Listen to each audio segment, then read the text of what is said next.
എന്തിനും ഏതിനും എന്ത് ചെയ്യണമെന്ന് പോലും അറിയാതെ നിൽക്കുന്ന കേരള പോലീസ് എന്ന് പറയാതെ വയ്യ.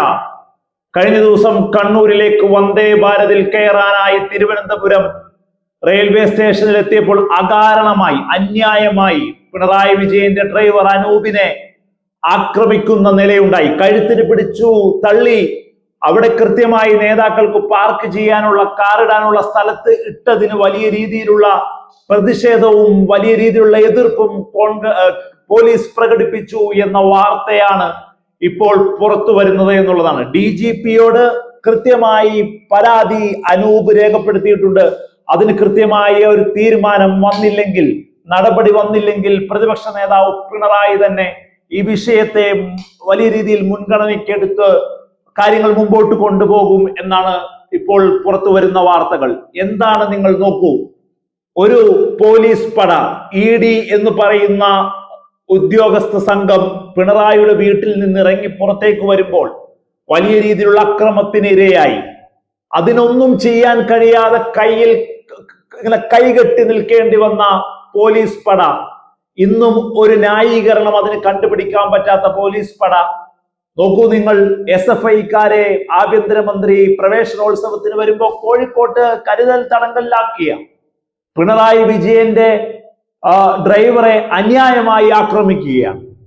അവിടെ സ്ഥിരമായി ആ റെയിൽവേ സ്റ്റേഷനിൽ നടക്കുന്ന ഒരു നാട്ടു നടപ്പുണ്ട്. അവിടെ വന്നു കഴിഞ്ഞാൽ നേതാക്കളുടെ, രാഷ്ട്രീയ നേതാക്കളുടെ ഒക്കെ വണ്ടി വരുമ്പോ പാർക്ക് ചെയ്യാൻ, താൽക്കാലികമായി പാർക്ക് ചെയ്യാൻ ഒരു സ്ഥലമുണ്ട്.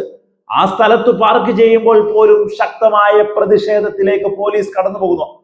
ഇങ്ങനെ വലിയ രീതിയിലുള്ള തോറ്റമ്പിപ്പോയതിന്റെ ഒരു പ്രതികരണം ഇങ്ങനെ എങ്ങും അഴിച്ചു വിടുന്ന പോലീസ്.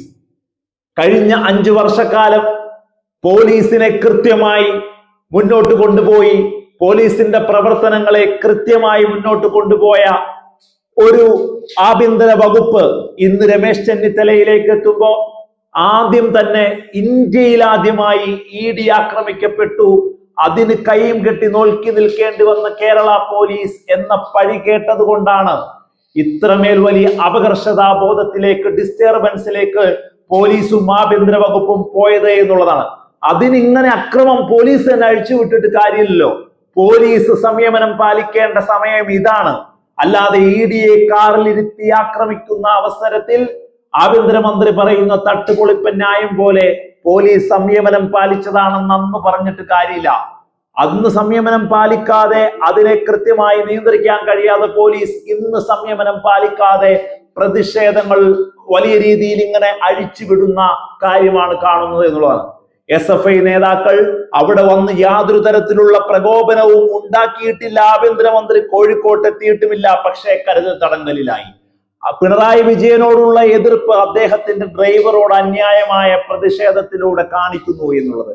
എത്രയെത്ര സംഭവങ്ങൾ ഇനിയും നമ്മൾ കണ്ടു മുമ്പോട്ട് പോകേണ്ടി വരുമെന്നുള്ളതിനെ കുറിച്ച് ഒരു ഐഡിയയും ഇല്ലാതെയാണ് രാഷ്ട്രീയ കേരളം നിൽക്കുന്നത് എന്നുള്ളതാണ്.